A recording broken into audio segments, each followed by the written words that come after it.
Welcome to the Bipartisan Policy Center. I'm Julie Anderson. I'm a senior vice president here at the BPC. I also happen to be a mom, a stepmom, and a foster mom, so I'm really excited to be kicking off our conversation this morning on early childhood issues. Several years ago, the BPC decided to quietly explore early childhood issues, and we had the great foresight to enlist several respected experts in the field. And I just wanted to give a nice shout out to Stephanie Monroe and Mary Bissell for helping us for all these many years. They not only interviewed almost 100 individuals, but we held half a dozen roundtables across the country, really hearing about practices and programs, what was working, what was not working, but also trying to gather who's talking about the issue and how do people talk about the issue, and whether a bipartisan effort could be constructive. We decided the answer to that last question was yes, and earlier this year launched the Early Childhood Initiative with Senator Rick Santorum and Representative George Miller. We spent the last 10 months having a fairly rigorous and robust debate about the role of the federal government and how it can help ensure that American families, and particularly American families with children under the age of 5, are prospering and healthy and strong. The first time we had both of these gentlemen in the office together, one thing they said really struck me, which was that they had a common belief that neither political party was doing a very good job at addressing the challenges facing working families across the country. They also had a common desire to roll up their sleeves and try to see what they could do to help parents. And while it's been a really great pleasure getting to know them and working with them over these last months, I will warn you that their charm and their sense of humor belies a little bit of controversy and difficulty we had coming up to the recommendations that you have in front of you today. I don't think either of them really need much of an introduction, but just to refresh your memories, Chairman Miller, as many of you know, is not only a father and a grandfather, but has been a fierce advocate his entire career for children and families and the American middle class. In addition to all of his work in Congress on environmental and healthcare issues, he also chaired or was ranking member of the House Committee on Education and Workforce for 10 years, where he tackled many of the issues we'll talk about today. Senator Santorum is a father of 7. As many of you know. He served in both the House and the Senate and ran for president twice. He's also the author of quite a few books, one that he mentioned this morning about that it takes a family, another one that I promptly read upon starting to work with him earlier this year that Robert brought me was the book he wrote after the 2012 presidential campaign, Blue Collar Conservatives, which takes a deep look at some of the challenges facing working families. And again, I think much of what we'll talk about today is relevant there. And then finally, I'd like to welcome our moderator, Carol Lee. Carol recently joined NBC News as the national political reporter. She previously worked as the White House correspondent for the Wall Street Journal for 6 years, and before that, covered the White House for Politico. I understand that in her spare time, she has been president of the White House Correspondents Association, something that seems much harder than anything we do here, and has a 4-year-old son at home. So, Carol, thank you for joining us, and thank everybody else here for joining us today, and I'll turn it over to you. Thank you. I am thrilled to be here. I'm filling in for my colleague Stephanie Rule, who is a bit under the weather and was looking forward to being here, but she can't. And when she asked me to fill in yesterday, my first response was, I do not cover these issues. I don't know anything about these policies. I'm not steeped in this. Perfect. Yes. And then, yeah, so you can just railroad me. And so then I thought, you know, I'm a single mom of a 4-year-old, and so I actually live these issues. So I'm really excited to have this conversation, and I thought we could begin by addressing the unusual thing that's happening on the stage, which is you two, who are pretty far apart politically, coming together and agreeing on some policies. That's not something that we've seen a lot of in this town, and the tone in the last few days in particular kind kind of underscores that. So can you start by talking about like how you guys found common ground on these issues and whether you think some of your colleagues in Congress, former colleagues in Congress, are going to be able to do the same? I'll let George go first. Spirit of bipartisanship. How I quite arrived at these issues, I don't know the exact moment when I did that, but I know that I was married when I was 18, and 52 years later, I'm still married to the same woman and have the children and the grandchildren.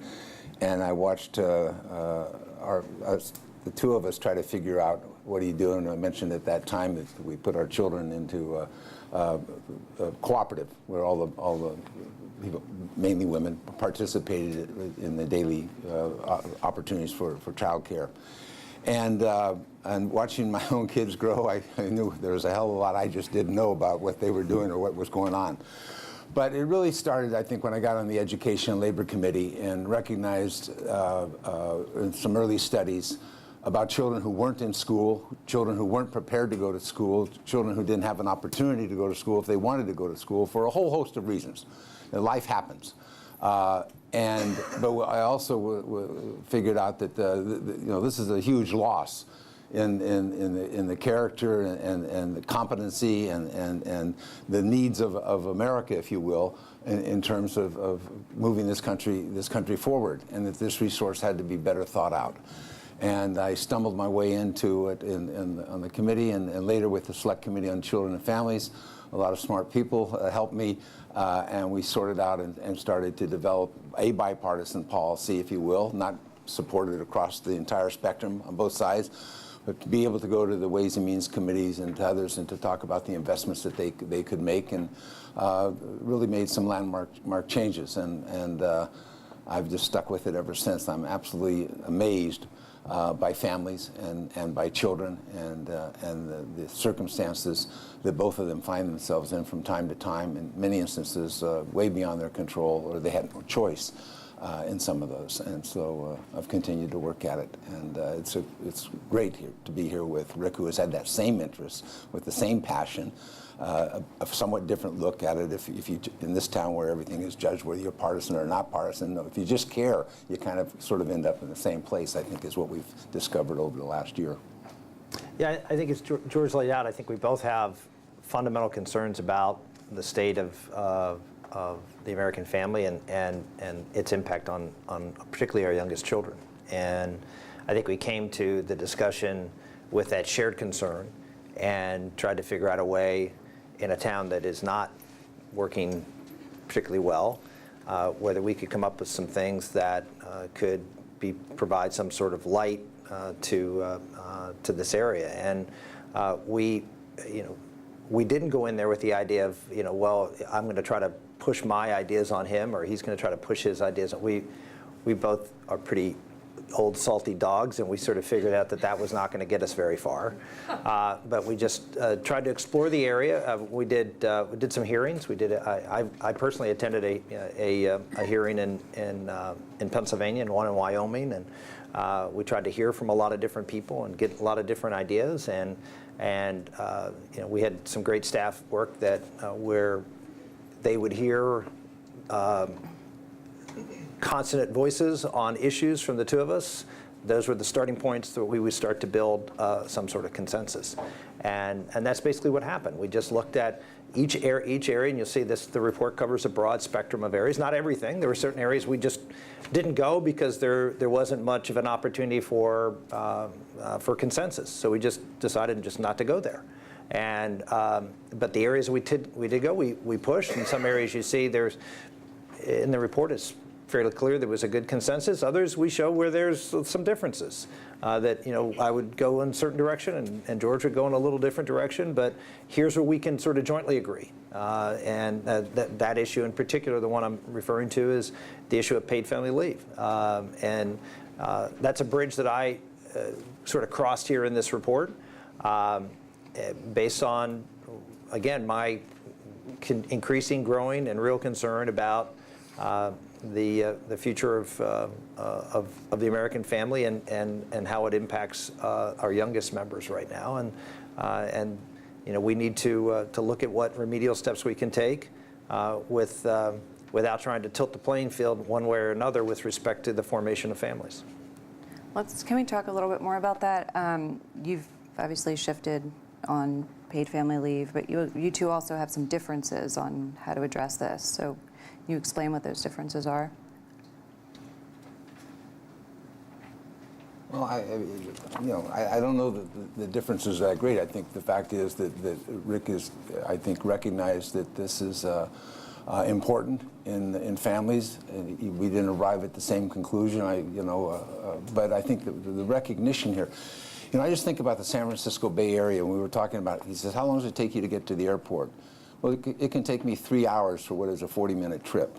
And that's because families are working. Some of those families are leaving home 70, 80 miles away and commuting across from the Central Valley of California, driving into the San Francisco Bay Area and then driving back. And you think about that family, you think, well, what kind of support does this family need? You're not home until 7, 8 o'clock at night. You can go out and just, it's evident right there in terms of traffic. So you get home at 7 or 8 o'clock at night, and you're going to leave home somewhere around 4:30, 5 o'clock in the morning to go to your job, and then you're going to have your life in between that. That's a family. That's a big shift in the American family situation, and the mobility, all of these things, and I think that says you have to take another look at what families need. If you have those kinds of complications and you need that income, and you start to think, what does it mean to decide to have children? And how do you manage that? And can you afford it? And can you stay employed while you do that? Or do you take a big hit in income? Those are just the realities of today. Forget whether we for it or against it. It's the reality. Is there a way to accommodate it, to give that family a helping hand in having a healthy experience and healthy children, and they get to have the next generation that way? I mean, I think this isn't. It has been warfare very often in Washington, D.C. I think this is an effort to say that just really hasn't taken us anywhere except with a lot of dead ideas.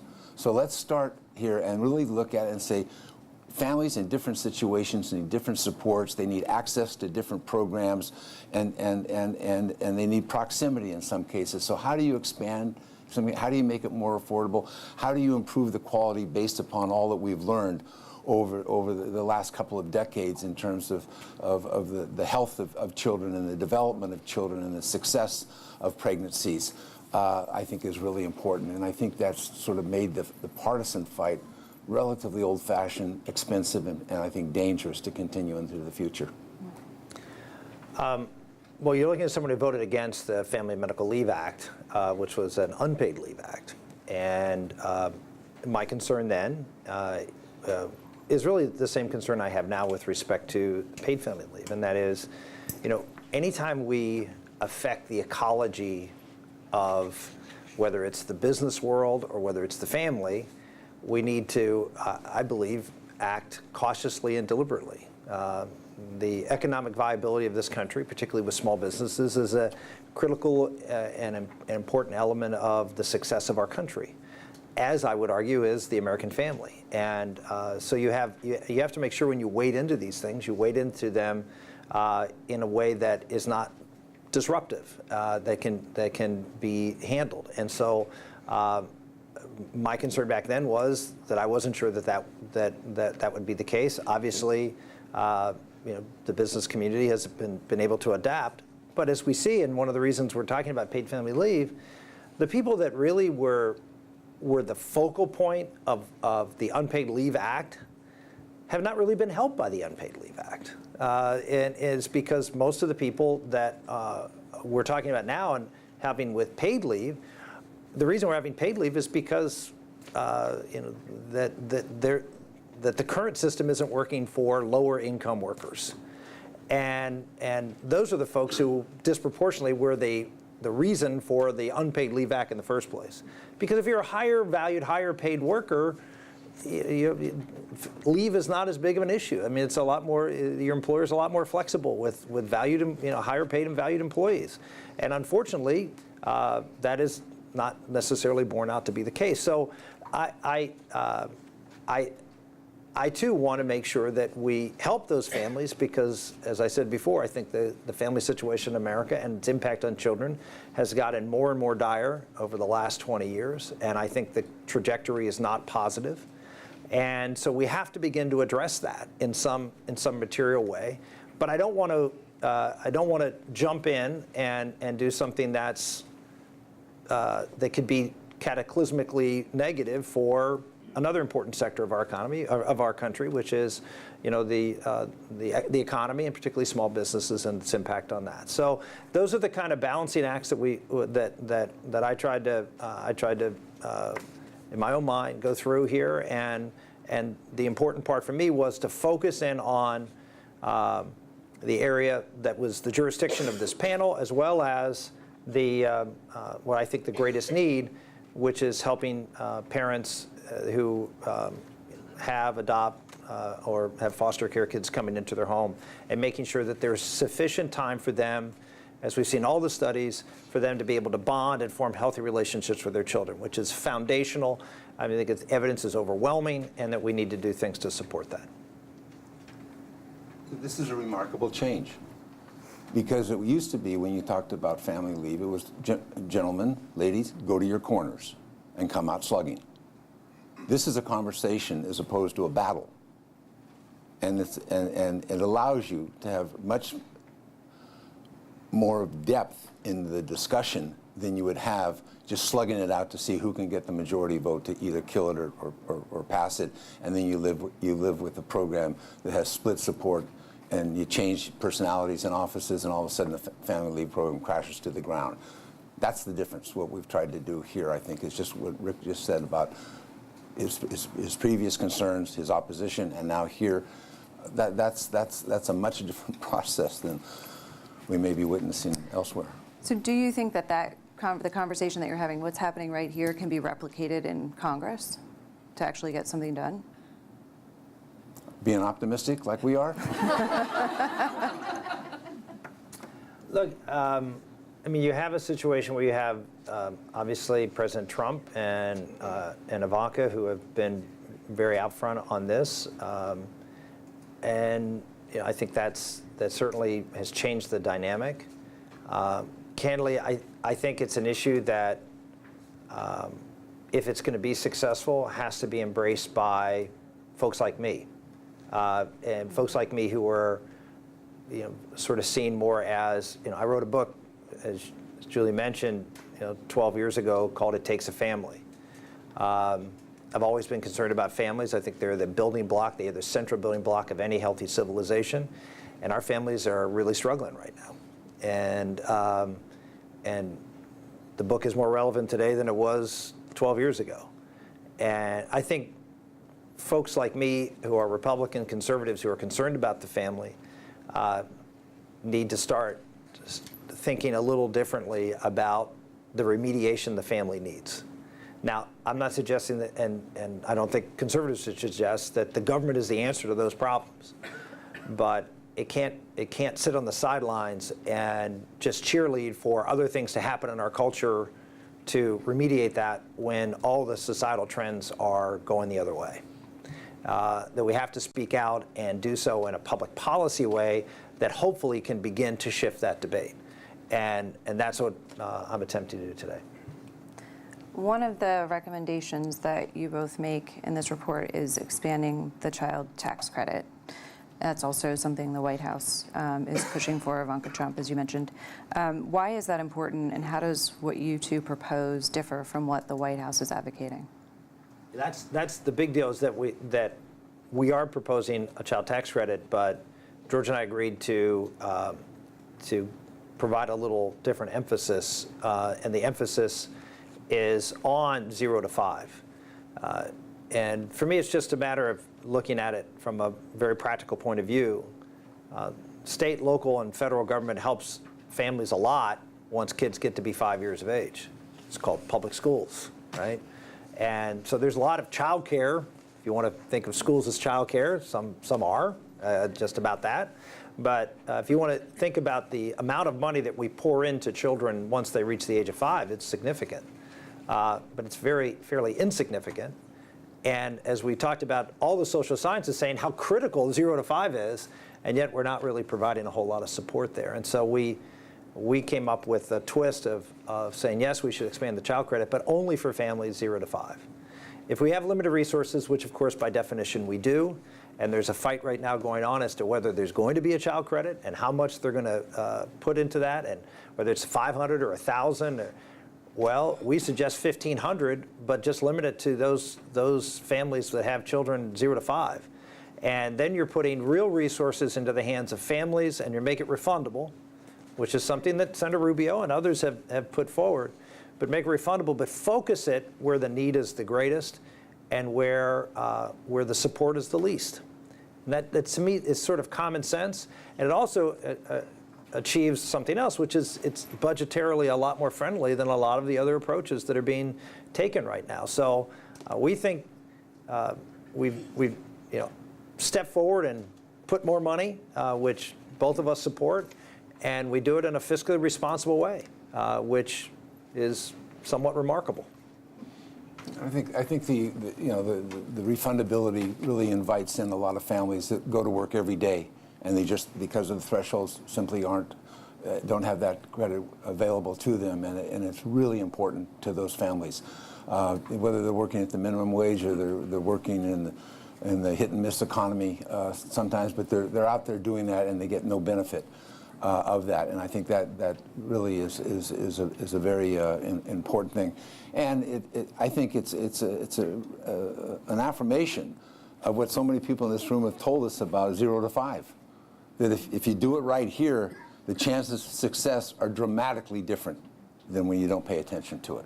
The outcomes for those children and those families is dramatically different in terms of how they look at themselves and feel about themselves and the needs of their children and the success and all the rest of it. You don't get to make it up in remedial education at the community college. You don't get to make up 0 to 5 then. You can't catch up later. And I think this is an important statement about what the science has told us, as Rick has pointed out, what's economically feasible for the government to do at this stage, and making sure that others have been invited in who maybe have the toughest struggle to meet the goals for themselves and their families and the success of their children. So I think it's a big change, and for the reasons we decided. And I would say that a lot of people in this room and elsewhere across the country have spent years developing the evidence of what that means in child development if you can get there early and get there right. And look, $1,500 per child is meaningful. I mean, it's a meaningful amount of money, particularly if it's refundable, and it's certainly defensible. I mean, people say, "Well, it's expensive to raise all children." That's true, but it's in a sense more expensive for care during the day for 0 to 5 than it is from 5 to 17. So why are we not recognizing that? So that's something I'm going to try to push very, very hard on. Up on the Hill. Congressman, you've long advocated for higher quality care. When you're looking at this report, which of the recommendations do you think gets at that sweet spot of increasing the quality while not increasing the cost? That's hard to do. A lot of people have suggested that they can do that, and it hasn't worked out very well. That's tough to do. What we've tried to do here is, with the refundability, is allow more people to have a choice at better quality care. On the block grant, paying for better care and the use of the block grant to drive the constituency for that and the availability of that.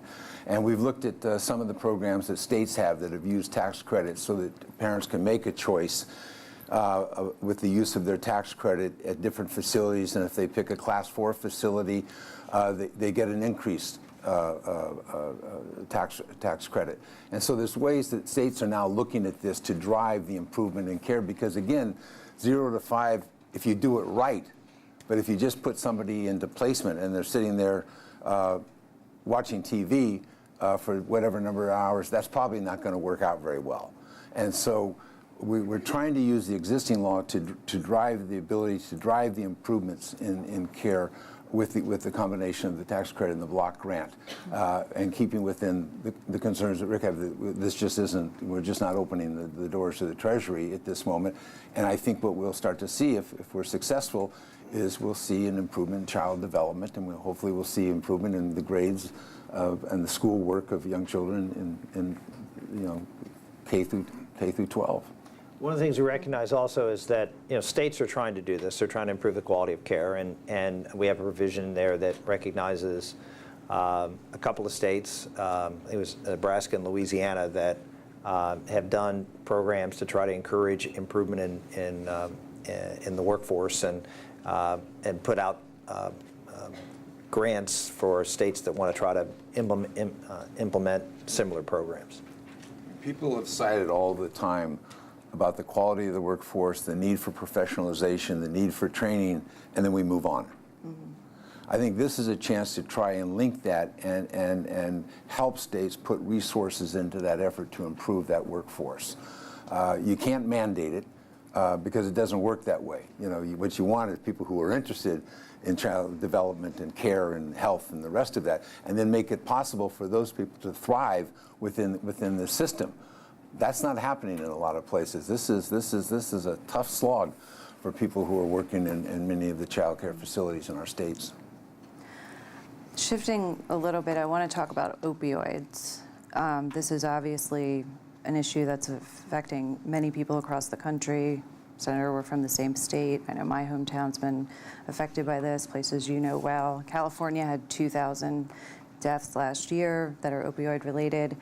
And the president's announcing a new policy today, and he's going to declare this a public health emergency, and among other things. Does anything that he is doing on this in his announcement today and the policy that they're going to roll out address the concerns that you guys raise in this report or advance any of your policy suggestions? I would say this is too short a time for me to match up what he says and what the policy is. I need more time to see what exactly is taking place here. But I think it's very clear that we need additional resources. We need access to care for addicts, for the children, their families. We talk about this in terms of home visits and early interventions during pregnancy to try and to sort this out. It's a very difficult population. I think there's some questions that we're not exactly measuring it equally across communities and across our states, and so people are getting left out of the system, or they're fleeing the system, or we don't know what their situation is, and keeping in mind that our encounter for this purposes is about pregnancies and the birth of a child and the development of that child, and trying to create I guess a healthy setting, I would say, in each instance. But I don't pretend to be an expert on this. You're going to hear from the experts next, but I know Rick has been deeply involved in this issue. And it's not to dismiss the seriousness of it. We've been through these heavy drug usage outcomes and problems that have created for society and families and governments and the rest of that. And we haven't translated all that into sort of responding to this one in a very different fashion. And I think that we've got a ways to go here in the care for the individuals that are engaged in this, and obviously trying to help finance the systems that the states are trying to put up. Well, Jim, we're going to have a panel following, so I'm not going to get too detailed into this. But what I would just say is that what we attempted to do here, as George mentioned, is really just look at some of the existing programs that are out there that affect families, young families. Because again, our charter was not really to deal with that issue. It's to deal with families 0 to 5 and how we can make sure that the programs and the resources are responding to this need. So we have some recommendations there, but this is a much bigger problem than really is comprised in this report. So I assume and hope the president goes far beyond some of the things you recommended here to deal with this problem. Looking forward, you're going to advocate for the recommendations in this report. And when you're talking to lawmakers on Capitol Hill, for instance, what were some of the issues that you two found hardest to tackle and agree on, and how would you recommend they go about those conversations? I don't know that we had that kind of tussle or where you were kept awake at night. Am I going to vote yes or no tomorrow morning? I don't think that was the situation. What we hope to be able to show them that is, in fact, there's a recognition of a shared concern, a recognition of a shared problem in our communities, whether you're in the San Francisco Bay Area or whether you're in Pennsylvania, and that that quality matters in terms of the presentation of this. I assume that's true in terms of the diagnosis of people on opioids and the care of that, and the home visiting programs all seem to me have to be ramped up to meet this crisis at this moment. But I think we can show them that this isn't this progress shouldn't be impeded by some tight ideological view that I would have to say in most instances is outdated, because we know more about American families and where they are and how they reside and what their needs are. Obviously, after the last election, more and more politicians are paying attention to the entire country. And I think that's all healthy. That doesn't mean you get your way then. That doesn't work. But I think we can bring the conversation indoors, and we can have that conversation, and we've pointed to that there's, in fact, very important agreements that have been reached here on very important points in terms, if you're going to improve the quality of care, improve the outcomes that we say we want.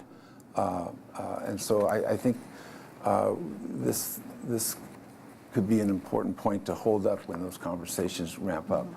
There are lots of things out there that the Congress could do to try to affect early childhood. And what we did is, through our hearings and through meeting with a lot of policy experts here in Washington, is we sort of narrowed that field down to a handful of things that are, I think, very reasonable things for the Congress to look at in a bipartisan way. And none of them, candidly, in my mind, break the bank. In fact, I think they're very targeted and responsible additions to it.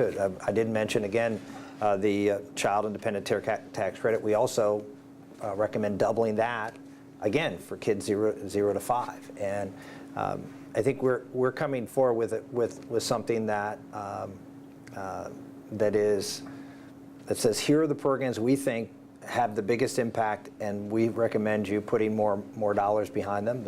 The home visiting program is another one, and that, as a member of Congress, would be helpful to me, because you get people coming in on a variety of different programs having to do with early childhood and education, and we said these are the ones we'd put more resources in, and these are the changes we'd recommend, and I think we stayed away from a lot of the hot button areas, and that hopefully will be a help for policymakers to find some consensus.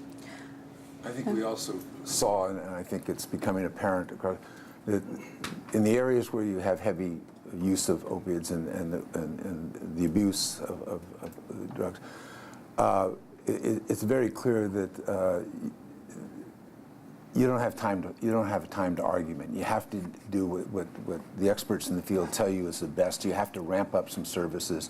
You've got to have better information about these individuals so that you can provide the care. You got to have much better information about what is the setting that this child is going home to. We looked and listened to people from communities that are taking this upon themselves, forming coalitions, getting resources in, so that they can really provide that support system, hopefully for recovery and hopefully for success. But there's not, we've been through this before, and we haven't done very well in past epidemics in terms of drug use. So this one, we have to learn that we have to move rather quickly.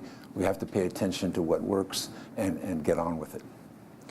So of all the recommendations that you make in this report, which one stands out to you as most likely to pass Congress?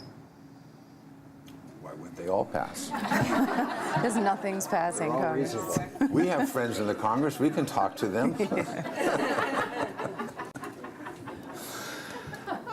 Well, I mean, they're doing a tax bill, so I think a tax bill will pass, and so obviously, my focus right now is to talk about the tax provisions in here and try to get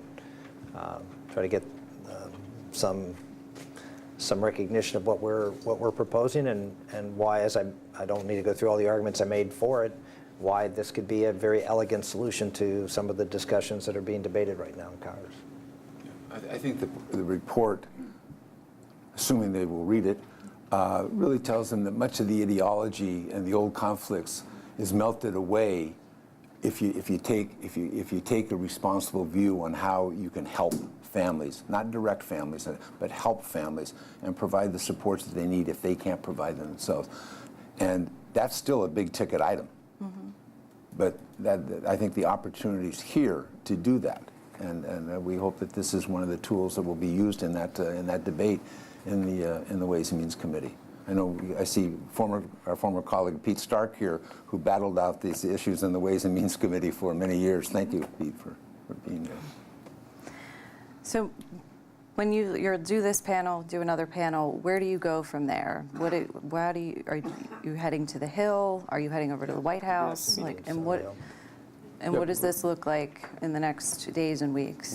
We went early to the White House and explained to the staff what we were about, what we thought we were doing. I would say they were very eager to receive the message. And so we'll see how this plays out, and we'll go to the Hill and we'll talk to our colleagues, and we can do some of that today, and we'll continue to do it. I mean, this is I'm very proud of this report in terms of so much of what goes on in our lives and on Capitol Hill is atmospherics. And I think this helps. I think this helps with recognizing real, legitimate needs and the help the federal government can provide. Yeah, I have not been particularly engaged in public policy here in Washington, D.C. now for about 10 years, not by choice. And but over the last 6-8 months, I actually have gotten back into it. I guess in this case by choice, but not because I really wanted to, because I felt I was compelled to, because I saw a train wreck on healthcare. And so I've been engaged in the healthcare issue, talking to members of the Senate quite extensively. And so that is going to continue for the next few months. So now I have two things to talk to them about. So you both seem to have been enriched by this experience, or gotten to know each other pretty well, and seem to really be enjoying it and have a lot of respect for each other. Was that born out of this process? Was that already there? Go ahead. See, we're just chomping at the bit to go. Go ahead. Okay. I look back on my political career, and the things that I talk about now and people ask me about it are the things that I was able to get accomplished. And I can't recall anything that I accomplished when I was in the House or Senate that wasn't bipartisan. I mean, that's the way it had to happen. Otherwise, you couldn't pass anything. And I worked together with some people that, we got two folks from California. I mean, I had 3 fairly significant pieces of legislation I passed with Barbara Boxer. I mean, who would have thought that, right? I mean, no one would have thought that Barbara Boxer and I had ever worked together on anything, because we fought like brothers and sisters. I mean, on a lot of very high-profile issues. But one of the things that I always believed in is that, if you can go to someone who's your polar opposite on the other side and find consensus there, it's easy. If you can get that consensus with a Barbara Boxer or George Miller or Pete Stark or somebody like that, then going to your caucus and him going to our caucus, it just makes it a lot easier sell. And so as Jason said in our breakfast this morning, the idea that you can start ideas in the middle and build from out, I've never seen that ever work. The problem is the folks on the ends of the party aren't talking to each other anymore, and there are a lot of reasons for it, which that's a whole nother forum. But it doesn't seem like there's a lot of talk in the middle, but that doesn't get you very far. It's because you can't win with the votes in the middle. You've got to have a broader platform of support, which means that the ends of the party have to start finding common ground where they can. And there is now an incentive in both parties not to find common ground. And that's because you're not pure. And whether you're the hard left or the hard right, if you're not pure, you don't win presidential primaries, you don't win your primaries for the Senate or the House, and that makes it very, very difficult to take the risk of talking. And I think this just shows when you can talk, there are some things. I mean, George would have wanted a very different report if he was writing it himself. I would have a very different report if I was writing it myself. But to go out there as we did, I mean, I'm sure that there will be folks on the right who will attack me and the things that I'm supporting here as not being, quote, pure. And if I was running for something, that would be a problem. I could end up with a primary opponent. And the same would happen here. How dare you work with someone as radical as Rick Santorum? I mean, he comes from the Bay Area. I mean, my numbers aren't real good in the Bay Area. So, right? Yeah. So I mean, there are risks inherent with doing things like this, with reaching out to folks on the extremes, if you will. And not that I think George is extreme or I am, but that's how we're viewed in this town, and it makes it a very difficult place to get things done as a result. There's no question about it. I had as successful run as you could possibly have in the Congress over 40 years. None of it happened on a partisan basis where you just blow through it. You might have got a law. Nobody spent time enacting it. So it doesn't work that way. And I think what the center is bringing to the Congress is that this is a conversation and this is a recognition of problems that are dynamic. They're on the move. Families are formed, pregnancies happen, children start school, people become addicted. All of this is happening every day around the clock. And in many instances, the outcomes are getting worse. In other instances, we've demonstrated you can change the outcomes and have greater success, but all that's dynamic. So the longer you want to have partisan fights, the more casualties there are among our families and among our communities. And so I think that's the urgency, and I think it's the urgency when you look at the list of topics that we outlined here, and certainly the opioid one on top. That sense of urgency demands that kind of conversation. Going home and holding on to your position and while your house is burning down doesn't make a hell of a lot of sense. And so we like to think that that's what the center is trying to do, not just on this subject but others, is you guys have been fighting for so long, you forgot one another's names. Let's just start over here. And I think that's what we hope to be able to do, because there's an awful lot of evidence that things can get much, much better when you do them right, and they can get really expensive and frightening when you neglect them. Let me just say, when you continue to argue it and not attend to the emergency. That's great. I think we're going to take some questions. If anyone, sir. I'm Charlie Byrne. I'm all the way from Iowa. I'm There's a so mic. excited to be here on this. And Was that a long drive to get here this morning? yeah. Where in Iowa? I'm from Ames, so you've been there obviously been there. many times. Even if you weren't from Ames. I really want to applaud you on the child tax credit, and I think that one of the things around the child tax credit that deserves to be highlighted is that our current tax system is unfair to families with kids. We really don't recognize the cost of raising kids, and raising the child tax credit from $1,000 to $2,000 or $2,500 really is just saying we're not going to tax the income that you have that goes toward raising your kids. So I really hope that gets out there front and center, that if we're going to have a fair tax system, just for fairness, we have to raise the child tax credit or raise the exemption to a level that's commensurate with the cost of raising kids. And it ought to be the first rather than the last aspect in tax reform, that we ought to get rid of this unfairness. And my question really is to you, Congressman Miller, that how are Democrats going to take hold of the issue around, let's make our tax system fair for families. The child tax credit is progressive, particularly if you expand its refundability somewhat, and it really does hit at the core of the middle class, those people in the $40,000, $100,000 income level with children.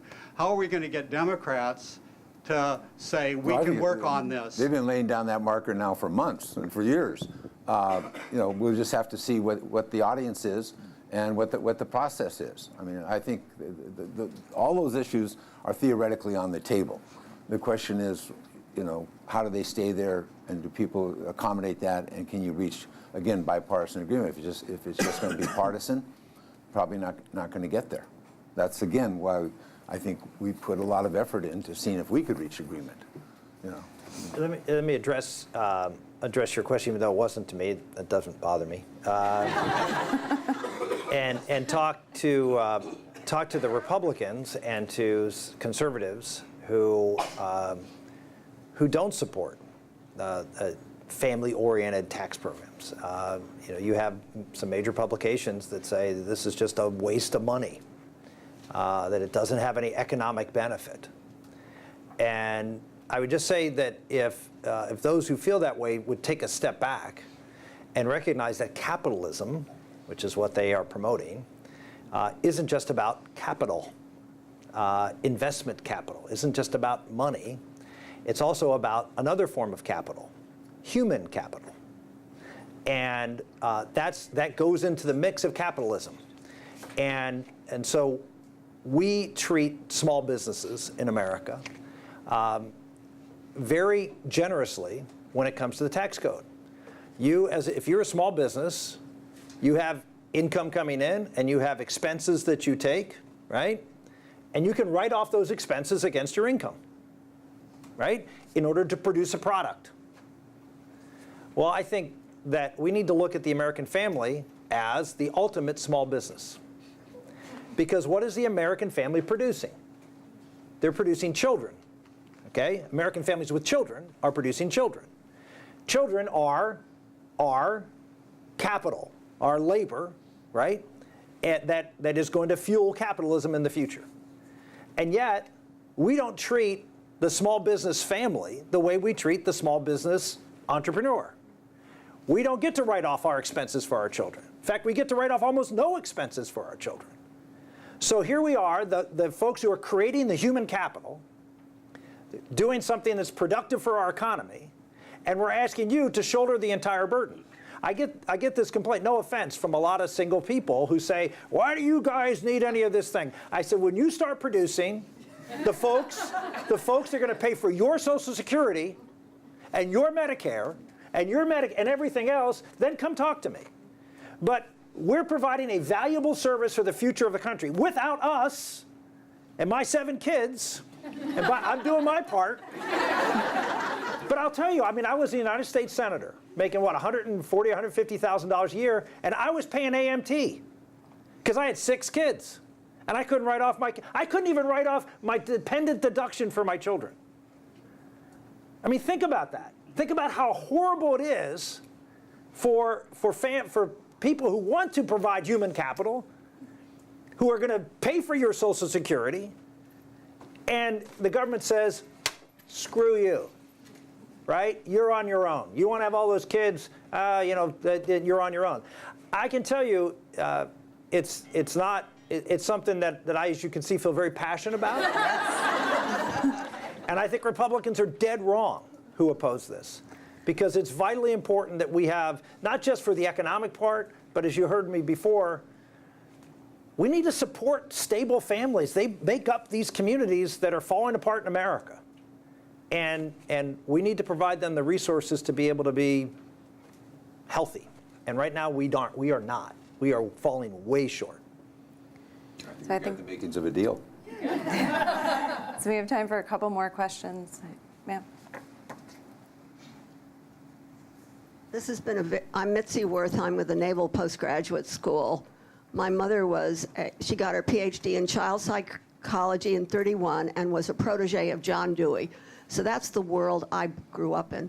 What I'm struck about today is the complexity of the problems that we face, and we pick out a small piece of it. And the issue for me is storytelling, so the general public understands. Academics write for each other. The tenure system doesn't require that they also write something for those of us who are paying for these educational institutions.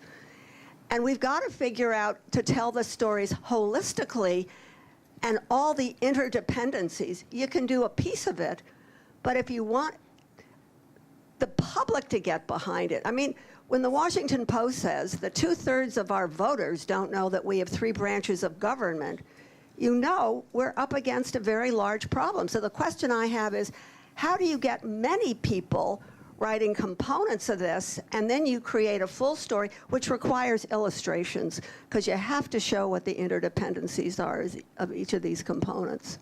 Thank you. I'd begin with a healthy family. I don't think it's much more complicated than that.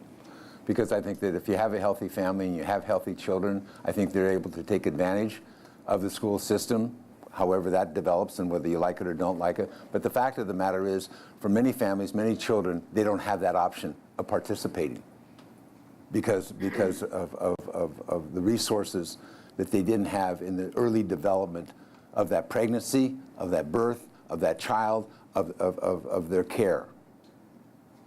You can't keep feeding bad components into a system and think that you're going to get a Rolls Royce. Okay, you've got to understand that each of these pregnancies, each of these, it's huge potential there. And Rick's absolutely right. I mean, you want to talk about competitive worlds. Human capital is what makes nations differently. And whether they were able to develop or not develop, or whether they want to try after maybe centuries of not developing, deciding to develop. So you start here, and a lot of things change out there. Maybe they will find out that there's a Bill of Rights. Maybe they will find out that there's 2 parties. Maybe they will find out who's president today. I mean, you got to start here. And this is about trying to make sure that American families, however you view them, get a fair shake at having a great start. And for those who are less fortunate, you try to provide them because you don't need the next generation to be in the same situation. Real American progress is about generations doing better than the previous generation. We know that that's getting more complex, more difficult, more expensive, all of the names, but families want to persevere. They want to achieve that success. High school graduations are still a very big thing in America. College graduation is a really big thing in America. These are what you aspire to. But you can't do it if you start off on the down ramp, so to speak.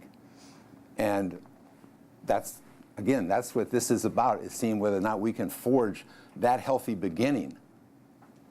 And then, life happens.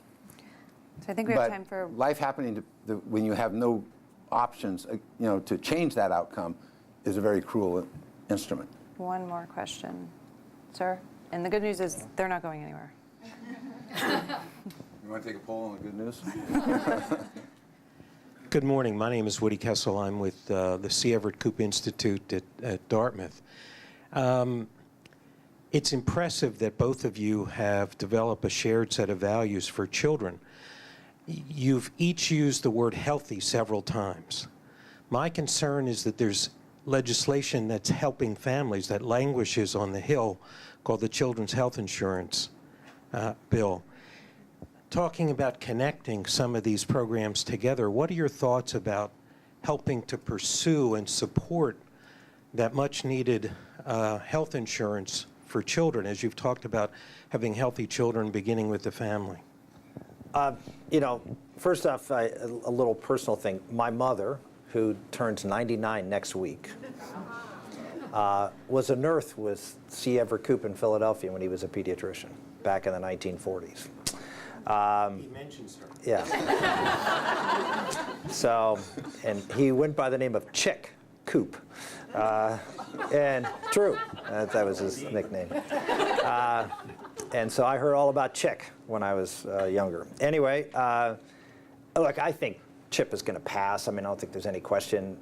You talk to folks up there, they say there's money there. There's no urgency of passing it. It's not like the money's not there to, there's a surplus of money right now in the system. So the answer is, everything I'm hearing is, at some point it will be passed and funded. I don't think there's any controversy surrounding CHIP up on the Hill right now. Okay. I agree. All right. Well, that's a great way to end. Thank you, everybody. Thank you.